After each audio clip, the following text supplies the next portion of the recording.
Então, pelo visto, somos nós, né? Mais uma vez, boa noite para todo mundo. Então, agora oficialmente, agora gravando a aula. E o que que acontece, pessoal? Para a aula de hoje está previsto a gente fazer um tira-dúvidas aqui, né? Eu coloquei um tira-dúvidas, eu quero fazer alguns comentários a respeito das questões do trabalho da aula passada.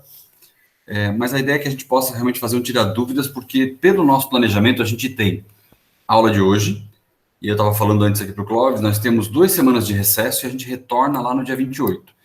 Nessa aula do dia 28, a gente deve retomar algum conteúdo que possa eventualmente estar faltando, e nós encerramos, se eu fiz os cálculos corretos, nós encerramos o nosso semestre aqui no dia 11, vai ser a nossa última aula.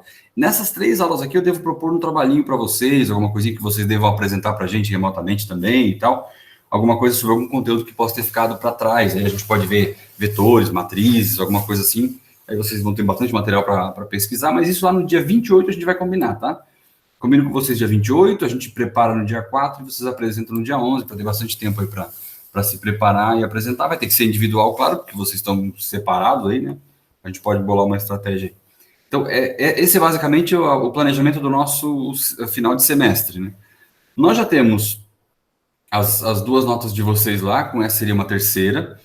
Eu quero combinar depois, aí no retorno no dia 28, eu vou combinar com vocês, aqueles que estão com a nota ainda eventualmente baixa, que a gente acha uma forma de recuperar alguma coisa que possa ter ali, eu posso bolar, a gente pode fechar uma média do semestre com essa terceira nota, e se não for suficiente, a gente pode bolar ali no dia 18 uma recuperação. Eu sei que o plano de ensino não prevê isso, mas eu posso fazer para ver o que a gente consegue recuperar de nota também. Então, dadas as circunstâncias esporádicas, aí a gente pode bolar alguma coisa assim, tá? Então, só para tranquilizar vocês. Eu queria perguntar, a Juliana fez contato comigo hoje à tarde, dizendo que não estava conseguindo fazer a postagem. Tentou de novo, Juliana, ou mais alguém não conseguiu além dela? Como é que está isso? Poderia falar aí para mim, para a gente saber. A Juliana não estava conseguindo fazer a postagem porque dava aquele erro lá de comportamento inesperado. E vários alunos do ensino médio reclamaram a mesma coisa hoje. Como é que vocês estão? Ô, professor, só uma pergunta. Tu já postou a nota Não, do porque segundo trabalho? não, o segundo é o da aula passada, né? Isso. Não, esse ainda não, porque o prazo finaliza hoje, ó. Hoje às Ah, tá. 11. Aí tem uma Tá. galera que não entregou ainda, então eu não fiz a correção. Juliana vai tentar depois da aula, beleza. Eu tenho aqui, ó, até agora, entregaram 3 pessoas, que é o Cássio, Clóvis e o João. Tá? Esses 3 entregaram. A Juliana disse que tentou e não conseguiu hoje, vai tentar depois da aula, beleza. Os demais não se manifestaram, imagino que estejam também na mesma pegada aí de tentar depois. Então é isso. Pessoal, em relação ao nosso trabalho, eu peguei aqui, eu baixei as respostas do Clóvis, e eu quero fazer alguns comentários rápidos, e aí já te peço permissão para isso, Clóvis, para usar as tuas respostas como exemplo. Eu quero fazer alguns comentários rápidos aí nessa finaleira, nos 45 do segundo tempo, para a gente poder entender alguns detalhes do funcionamento desses algoritmos, até como forma de fixação mesmo, né? Nosso objetivo aqui é justamente essa fixação. Então vamos lá. O nosso primeiro algoritmo falava assim: uma empresa está analisando o consumo de sua frota de veículos. Então escreva um algoritmo que leia a quantidade de carros que compõem a frota da empresa e B, o consumo médio de combustível de cada um dos carros. Ao final, imprima a média de consumo de todos os veículos e o maior consumo verificado. Então a média de consumo de todos e o maior que foi verificado. Aí a gente tem aqui, ó, eu estou usando o exemplo do Clóvis aqui, e em linhas gerais, como é que a gente consegue resolver? Essa é uma das formas de a gente resolver esse algoritmo, né? Então, ele criou aqui a variável. Se eu falar bobagem aqui, tu me corrige, tá, Cláudio? Ele criou aqui a variável QTD carros, porque eu preciso da quantidade, né, de carros para fazer leitura, e uma variável auxiliar para o for lá embaixo. Então, criou as variáveis que ele precisava também, né, média, maior consumo, consumo total, consumo médio, todos os tipos float, porque podem ser valores fracionados, né? E aí iniciou lá, digite o número de veículos da frota. Por que isso aqui? Porque o algoritmo fala que eu vou ter que primeiro perguntar, uma empresa está analisando o consumo de sua frota de veículos, escreva o algoritmo que leia a quantidade e o consumo médio de cada um deles. Por que eu pedi a quantidade? Para que eu possa fazer a repetição. Então eu vou ler essa quantidade inicialmente e eu vou utilizar essa quantidade como forma de fazer repetição, que foi exatamente o que ele fez aqui. Digitou o número de veículos da frota e utilizou o QTD carros como a condição de parada para repetição. Então esse for, ele vai começar no primeiro carro, ele vai de 1 até a quantidade de carros. Enquanto o i for menor do que essa quantidade, ele vai ficar repetindo todo esse nosso código que está aqui. Tudo que está aqui dentro vai ficar repetindo. Então, é uma maneira interessante de resolver esse algoritmo, porque eu pergunto para o usuário, olha, vem cá, quantos carros tem aí? Tem 100? Tem 50? Tem 2? Tem um só? E aí eu utilizo essa resposta do usuário como uma maneira da gente trabalhar a repetição. E a gente viu, lá quando eu falei para vocês sobre o for, de que eu tinha muitas possibilidades com o for, né? Que eu podia utilizar o for de várias maneiras, inclusive essa, utilizando variáveis como condições de parada, variáveis no meu teste lógico ali de parada, etc. Mas beleza, uma vez dentro da repetição, o que a gente vai ter aqui? Né? Eu vou ter o i começando em 1, a condição é i menor ou igual a QT de carros, então por aqui, enquanto isso não for, aquela quantidade não for atingida, ele vai ficar repetindo, e o incremento de 1 em 1, né? E mais. E aí ele perguntou aqui, o consumo médio do carro, né? O carro 1, o carro 2, o carro 3, assim por diante na repetição, leu o consumo médio, fez a acumulação do consumo médio, dentro da variável consumo médio total, criou um acumulador aqui, então, consumo médio total recebe o próprio consumo médio total mais consumo médio, então ele fez um acumulador aqui, calculou a média, né, do consumo total, e se esse consumo médio for maior do que aquilo que ele considera como sendo o maior consumo, criou a variável auxiliar maior consumo e disse que ela passa a receber, então, consumo médio. Isto é, para identificar o maior consumo dos carros lidos até aquele momento. Então, se o consumo médio que o cara digitou lá em cima for maior do que aquilo que a gente considera como sendo o maior consumo, aí, então, eu vou fazer essa recepção aqui. Né? Então, eu vou receber e vou armazenar esse valor. Ao final dessa repetição, ele já vai ter calculado aqui a média de consumo, todos os carros, e o maior consumo, que vai estar guardado. O que eu faria diferente nesse aqui? Eu tiraria o cálculo da média, eu tiraria daqui de dentro, eu faria fora. Porque aqui ele está fazendo um cálculo a cada repetição, que eventualmente pode ser desnecessário, porque essa média de consumo eu vou ter só no final, né? Que é a média de consumo de todos os carros. Mas também não está errado, porque na última repetição ele vai calcular e a média de consumo é o que vai ficar valendo, tá? O resultado final vai ser o mesmo. Só que ele está executando mais código do que o necessário. E aí ele botou aqui as duas saídas. Ele imprimiu o maior consumo e a média de consumo de todos os carros, tá? Então acho que foi bem encaminhado aqui o algoritmo sem nenhum problema, tá? Dúvidas em relação a esse? Quem tentou fazer aí, conseguiu? Clóvis, algum comentário? Não sei se eu não botei variável a mais, eu não sei se foi nesse ou se foi no segundo ou até mesmo no joguinho lá. Eu sei que acho que algum deles aí tem a variável sobrando. Eu meto um monte de variável depois e aí... vê se vai usar, depois não usa, né? Exatamente. Depois vou lá e apago, só que eu esqueço de apagar. Por exemplo, aqui, ó, consumo médio total, tu usou aqui, consumo total, consumo total tu não usou. Viu? Consumo médio tu usou, só clicando aqui tu já sabe se tu usou ou não. Exatamente, então, é por aí. Consumo total tu não usou. Mas tranquilo, isso aí não é nenhum problema. Pessoal, dúvidas? Siga o baile aqui? Estaria errado. Se máximo for igual a 0 e consumo menor do que máximo, se máximo for igual a 0. Juliano, por que tu fala se máximo for igual a 0? Eu não entendi essa do máximo igual a 0.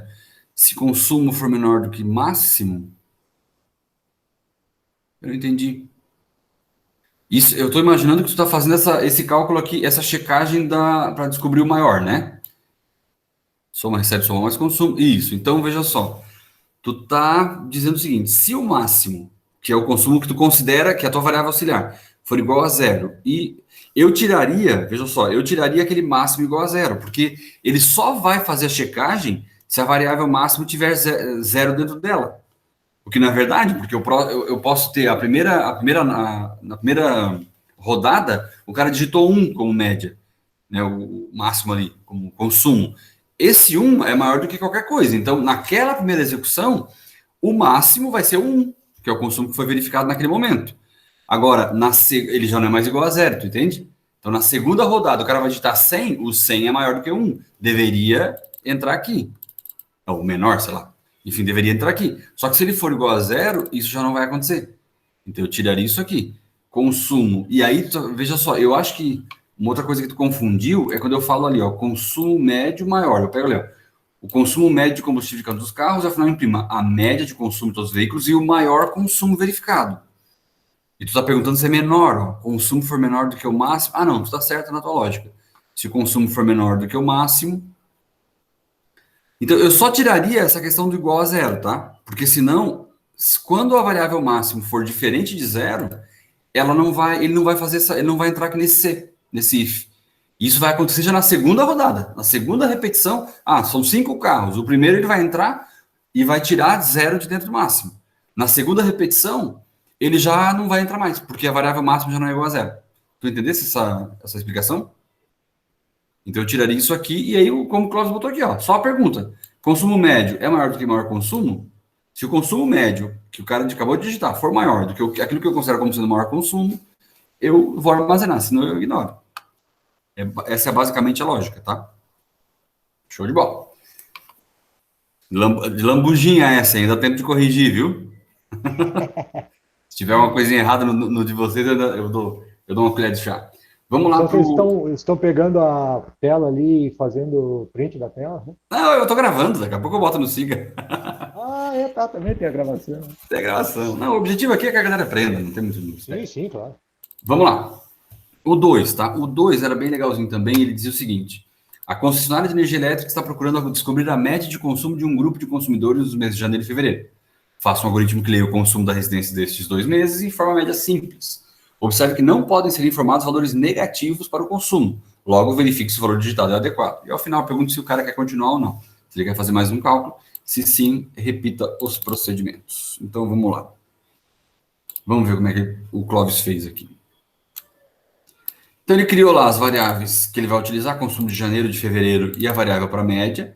E esse novo cálculo que é a pergunta, né? Quer continuar, sim ou não? É uma variável do tipo char, que o cara vai digitar, né, o sim ou não, o S ou N ali para continuar. Então, vamos lá. O que acontece? A repetição, nesse algoritmo aqui, o grande segredo é a repetição. Então, a gente vai pegar lá, ó, do while. Ele usou essa repetição aqui, do while. Por que ele usou essa repetição? Porque, na verdade, esse código ele vai ser executado pelo menos uma vez, sempre. Então, a estrutura do while faz a checagem ao final, como a gente está vendo aqui. Ó. E como ela faz a checagem ao final, pelo menos uma vez esse código todo vai ser executado. E aí, eu chego lá no final e pergunto, beleza, calculei, fiz o que eu tinha que fazer, quer que eu faça mais uma vez? Sim ou não? E aí sim eu faço checagem. Então, a moral da história desse algoritmo aqui é justamente a repetição, que começa aqui e termina lá embaixo. Então, ele utilizou corretamente o do while para que haja esse novo cálculo. Daria para fazer diferente? Daria, né? A while. Então, daria para utilizar outras estruturas, mas essa aqui me parece a mais racional, tá? Então, vamos lá. Beleza, já defini a repetição, já realizei aqui a checagem para essa repetição. Percebam que a gente está construindo o algoritmo do final para... Né, do fim para o começo, né? Porque eu estou falando aqui de construir a repetição, de pensar na pergunta que vai garantir que essa repetição aconteça, que é realizar novo cálculo, sim ou não, né? S ou N, etc e tal. E o cara fez ali a leitura e aí vai ficar rodando aqui dentro. Mas beleza, uma vez dentro da repetição, o que a gente vai fazer? Eu preciso perguntar o consumo de janeiro e o consumo de fevereiro. Porque esse era justamente o objetivo. A concessionária quer saber a média de consumo de um grupo de consumidores nos meses de janeiro e fevereiro. Então, eu preciso ler janeiro e fevereiro. Tendo janeiro e fevereiro lido, aí eu tinha uma pegadinha ali para vocês, que era, eu precisava saber se o consumo era positivo, porque não eram permitidos consumos negativos. Então, o Clóvis fez aqui, ó. Se o consumo de janeiro for menor do que zero e o consumo de fevereiro, aqui ou o consumo de fevereiro for menor do que zero, isto é, se qualquer um dos dois for negativo, lembrando o ou, né? Ou janeiro ou fevereiro for negativo, então o ou, se qualquer uma dessas duas condições for verdadeira, o resultado final será verdadeiro. É diferente do e. O e, né, com os dois ezinhos de dupla sertaneja lá, é diferente. No e, para que eu tenha um resultado final verdadeiro e ele execute essa linha aqui, né? Porque essa linha só será executada se for verdadeiro, aquele if. Se eu utilizasse um e ali ao invés do ou, eu precisaria das duas condições verdadeiras, e aí sim ele executaria. Nesse caso do ou, se qualquer uma das duas for verdadeiro, ele vai executar igual, porque o resultado vai ser verdadeiro. Então, ele utilizou adequadamente o ou, porque se qualquer um dos dois for negativo, já tem que dizer que está errado. Foi o que ele fez.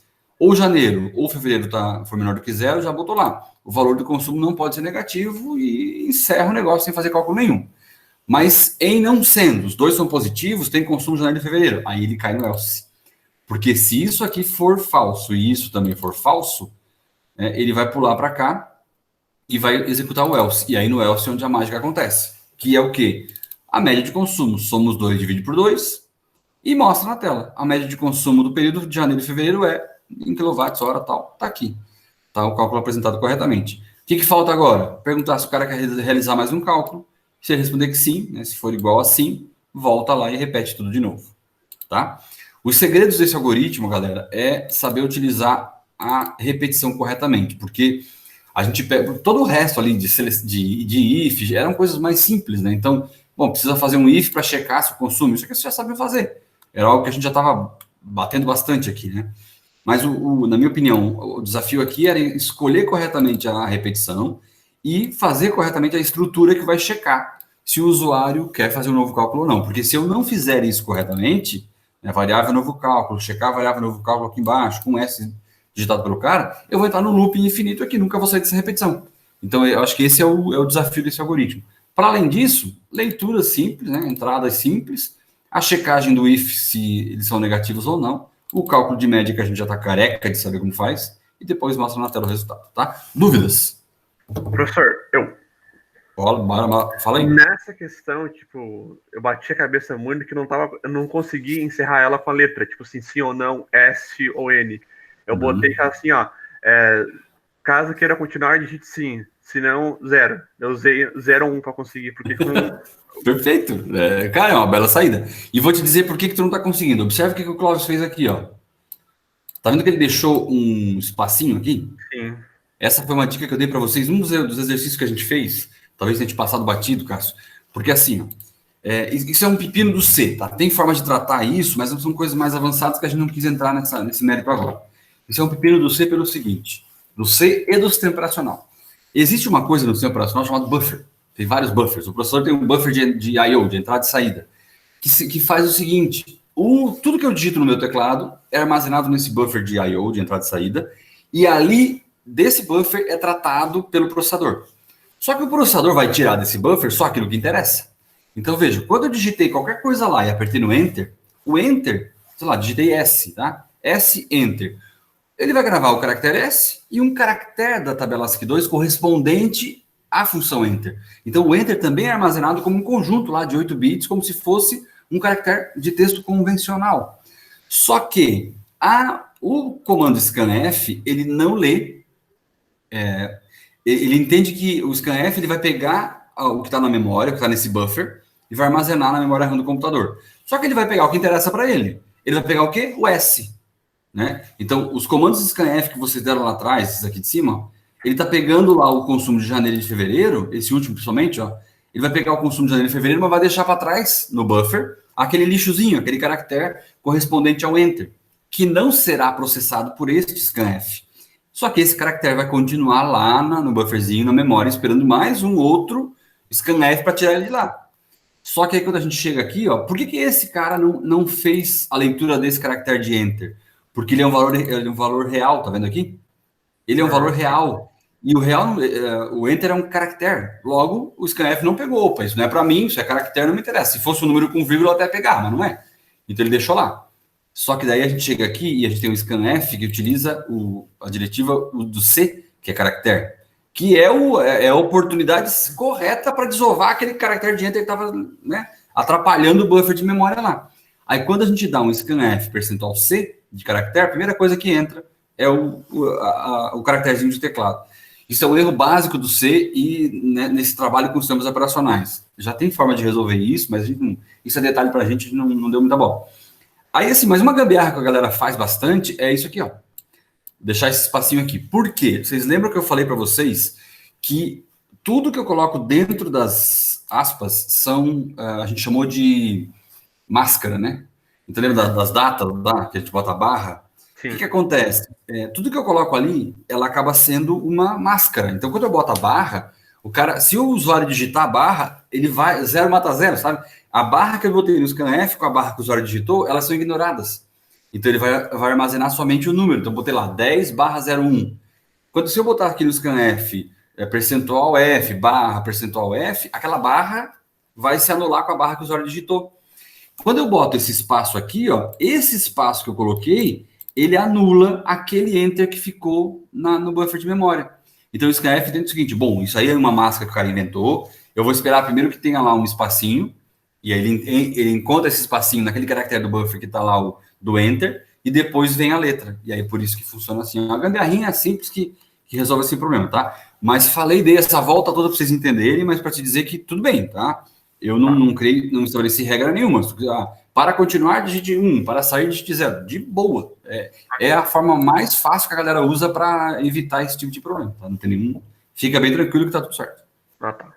Mas entenderam de onde vem esse... A possibilidade também de botar um S ali, né? 1% S sem espaço, ele aceita também. Ele aceita também. Só que daí tu pode ter alguma dificuldade para fazer essa comparação aqui embaixo. Para fazer a comparação, exatamente. Isso, aí porque mora o problema. Isso, não é só uma letra, aí tu tá falando de string, né? Uma string, aí pode exatamente. complicar um pouquinho. Entenderam? Pessoal, dúvidas sobre isso? Tranquilo? Então vamos para frente. E o nosso último, esse do joguinho ali, também achei bem legalzinho. Em um jogo de adivinhação, o jogador deve descobrir um número entre 1 e 10 e usar até 3 tentativas para adivinhar. A cada tentativa, o jogador é informado se o número foi descoberto ou se ele é maior ou menor do que a tentativa. Se após as 3 tentativas o jogador não descobrir o número, então ele perde o jogo. Aí faça um algoritmo que implemente esse jogo, aí lendo tudo que vocês achariam que deve ser feita a leitura. Então, o que a gente tem aqui? Eu falei para vocês na aula passada de que para resolver isso aqui, a gente teria que tratar uma situação inicial, né? Que é justamente de onde vem o número que vai ser adivinhado, né? E aí eu falei para vocês, o jeito mais simples é, imagina que eu estou lá executando isso no computador e o usuário vai digitar o valor que vai ser adivinhado e o outro usuário não vai ver. Então, enfim, é uma maneira simples de resolver. É claro que se a gente fosse implementar um jogo desse tipo, poderia fazer um cliente-servidor aí, um digita o número no seu celular e o outro adivinha no outro terminal e assim por diante. Mas é bobagem para a gente isso aqui. Então, o que a gente tem aqui, né? Se eu vou ter um for, tem a variável auxiliar do for, que já está ali, né, o nosso izinho, tem o número de tentativas, tem a tentativa e tem o segredo. Vamos lá, vamos ver. Aqui eu acho que tem variável a mais, Clóvis, que tu falou? Não, porque o tente está aqui. Esse aí também acho que sobrou coisa. Eu acho que tem coisa até faltando aí, porque eu não sei a finalização quando ele perdeu, eu não sei se tinha que emitir alguma mensagem. Não, tá tranquilo. Eu testei esse teu aqui já também, tá tranquilo. Mas vamos lá, vamos entender aqui o que o homem fez, porque o meu eu fiz basicamente da mesma forma também, tá? Vamos ver aqui, ó. Primeira coisa que a gente fez, que o Clóvis fez foi o quê? Pedir pro cara digitar o número. Então vai lá, antes da repetição, porque a repetição é quando vai resolver o game. Então, antes da repetição, eu vou ter lá, digite o número de 1 a 10 que vai ser adivinhado, né? E aí vai armazenar isso na variável segredo, que é a variável que está ali, a variável do tipo inteiro também. Beleza, são 3 tentativas. Então, eu vou construir um for que começa em 1 e que vai até 3. Né? O i começando em 1, e enquanto o i for menor ou igual a 3, eu vou ficar girando nesse for aqui, e aí vou incrementando de 1 em 1. Até aí, tudo bem. Aí, o que a gente tem aqui? Ó? Então, digite a tentativa. O usuário vai digitar. Eu já sei o segredo, tá lá, tá armazenado. O usuário vai digitar a tentativa 1. Se tentativa 1 for igual ao segredo, ele acertou. Se a tentativa 1 for igual ao segredo, quer dizer que ele acertou, tá? E aí encerra aqui. Ele fez 3 ifs separados, tá vendo? Até, Clóvis, pela tua estrutura, tu não precisava nem ter feito a indentação aqui, ó. Não, porque eles estão independentes, tá vendo? Beleza. Fica melhor de entender aqui para a explicação. Eles estão completamente independentes. Então, eles poderiam ficar assim. Se o cara acertou, fechou. Agora, se a tentativa for maior do que o segredo, eu pedi ali também que falasse, né? Pô, se o cara digitou um número, que esse número é maior, avisa para ele que é maior. Ou se é menor, avisa que está maior. Ele não acertou, mas ele está perto, né? Então, se a tentativa for maior do que o segredo, aí sim, o número adivinhado é menor do que a tentativa. Se a tentativa é menor do que o segredo que foi digitado, então o número a ser adivinhado é maior do que a tentativa. Então, ele não diz que o cara acertou, mas ele simplesmente diz, é maior ou é menor. Ele dá uma dica pro cara ali, né? Aumenta esse número aí porque está baixo ou diminui porque está muito alto. O segredo é mais baixo do que isso. Por que ele fez, eu acho que assim, um detalhe aqui, ó. Por que ele fez independente, tá? Porque o número nunca será as 3 coisas ao mesmo tempo. Ou ela é igual ao segredo, ou ela é maior, ou ela é menor. Tu nunca vai ter as 3 coisas coexistindo, entende? Tipo, deixa eu tentar explicar isso melhor. Se faço o algoritmo que leia o salário de um funcionário, e quem ganha de 1.000 a 2.000 é 10% de aumento. Quem ganha de 2.000 a 3.000 é 20% de aumento. Nesse caso, se eu fizesse lá, se salário for maior do que 1.000, pô, o cara com 20 mil de salário, ele é maior do que 1.000, entraria ali também. Se salário for maior do que 2.000, beleza, o cara de 50 mil é maior do que 2.000, entraria ali também. Então, nesse caso, o mesmo número ele pode ser verdadeiro para mais de um if, para mais de um se. Nesse caso desse algoritmo, não. Porque ou o número é igual e o cara acertou, ou ele vai ser maior, ou ele vai ser menor. Nunca será as duas coisas ao mesmo tempo. Vocês entendem isso? Dá para entender isso? Por isso que ele pode fazer Cs independentes, tá? Por isso que ele pode fazer Cs independentes. Só que o próprio Clóvis disse ali, ó, eu não falei nada quando o cara errou. Quando o cara erra, não acontece nada, realmente, porque eu tenho um C prevendo o acerto, o maior ou menor. Só que na real, quando o cara erra, é o quê? Quando ele erra, ou o número era maior, ou o número é menor. O que ele não disse é o seguinte, acabaram as suas 3 tentativas, vaza que tu perdeu a chance. Né? Isso não está tratado aqui. Mas eu também não pedi que tratasse aqui. Eu só pedi que dissesse se era igual ou se era maior ou se era menor. Então, é basicamente isso, tá? Mas, assim, o que dá... Eu acho que, assim, para melhorar isso, não sei se a gente poderia implementar de uma outra maneira para melhorar. Porque talvez ali, quando... Só talvez botar um if aqui, se o i for igual a 3, enfim, e botar uma mensagenzinha lá, só as tentativas acabaram, sei lá. Se i maior que 3, eu imaginei no i, usar o i. É uma maneira de pegar, se o i for maior do que 3, bota aqui em cima, mas ele não vai nem executar, tem que ser no igual. Né? Aqui no final, se o i é igual a 3, então suas tentativas acabaram. Porque ele pode ter acertado e acabar as tentativas, ele pode ter o número era maior e acabar as tentativas, entende? Pode botar mais um if separadinho ali só para dizer, ó, suas tentativas acabaram. Quando o i for igual a 3, ele deu a bola. Porque quando o i for igual a 4, ele já nem vai executar mais o for. Ele nem vai entrar mais no for, então tu não conseguiria tratar isso. Mas assim, como eu disse, tá? Aí a gente já é perfumaria, a gente já está querendo, né, dar uma melhorada. Não precisa, é bobagem. Pergunto para vocês, dúvida nesse? Quem teve dificuldade, onde é que engalhou? Cássio teve dificuldade nesse? Não, nesse eu não tive, foi mais no segundo mesmo. Naquele segundo. Juliana, como é que tá? Eu tentei fazer, eu mesmo, autor dessa façanha, quando o cidadão digita o número ali, e aí ele não acerta na primeira, mas acerta na segunda. Ele não sai do if. Ele vai para uma terceira tentativa, entendeu? Porque ele ainda está considerando que tu está na tentativa número 3, embora tenha adivinhado na tentativa 2. Eu ia ter usado um break aqui, ó. Break. Professor, só para tipo, mostrar um outro jeito, no meu, essa parte do if eu fiz assim. Deixa eu ver aqui. Esqueci do break. Se o in for igual a 1, você acertou. Claro. Aí, o Clóvis, ó, a maneira como o Cássio fez resolve essa parada que tu tá dizendo aqui, ó. Olha ali no chat. Então, se o in for, se o número for igual a 1, o in igual a 1, o que é? O Cássio, explica para nós. Seria se o in fosse igual a 1, ele teria acertado, no caso. Entendi. Entendi. Aqui em cima, quando ele acerta, tu diz que o in é igual a 1. Aí, se o in for igual a 1, você acertou o número, e se não for igual a 1, ele errou, né? Não tem outro caminho a não ser. Não, entendi. Tu criou uma variável auxiliar, chamasse de win, para dizer que quando o win for igual a 1, quer dizer que o cara acertou. Isso. E aí tu dá a mensagem para o acerto. Se for diferente, tu dá a mensagem de erro. Perfeito. Show de bola. Muito bom.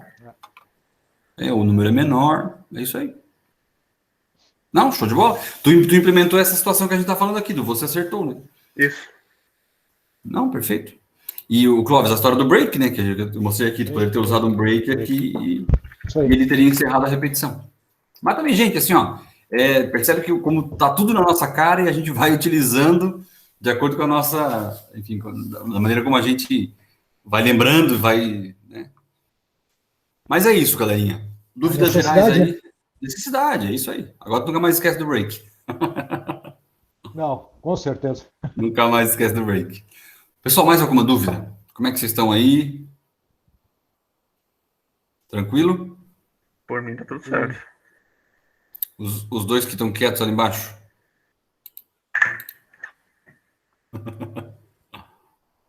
O João e o Igor, tudo certo? O João tá tranquilo no chat? Beleza. Então tá, pessoal, tá voltando aqui. Nós temos previstos aqui, então, eu vou, assim que vocês postarem, né? Fecha amanhã eu devo dar uma olhada já nisso aqui, nessa lista, já devo corrigir, já posto as notas também para vocês saberem. Se vocês tiverem contato com os demais da turma, dá um toquezinho lá para não esquecer de postar, porque vai ser importante essa nota e tal. A galera não participou da web, mas também não tem problema, eu acho que é importante. O importante é postar ali, né? Então, dê um toquezinho lá para a galera. A gente vai ter, recapitulando aqui, nós vamos ter, então, 2 semanas de recesso. A gente retorna no dia 28. No dia 28, a gente vai programar, então, as próximas 3 aulas. E, provavelmente, no dia 11, eu vou marcar um trabalhinho para que vocês tenham a terceira nota e a gente encerra o semestre aqui no dia 11. E aí, no dia 28, a gente já combina esse trabalho. Beleza? Então, enfim, se vocês não têm mais nenhuma dúvida, eu encerro para que a galera tenha tempo aí de finalizar e fazer as postagens, porque, pelo que eu estou entendendo, o SIGA já retornou ao normal. Fechado, galera? Então, cuidem-se. Um abraço para vocês e até mais. Boa noite. Boas férias. Tchau, tchau para nós. Nós.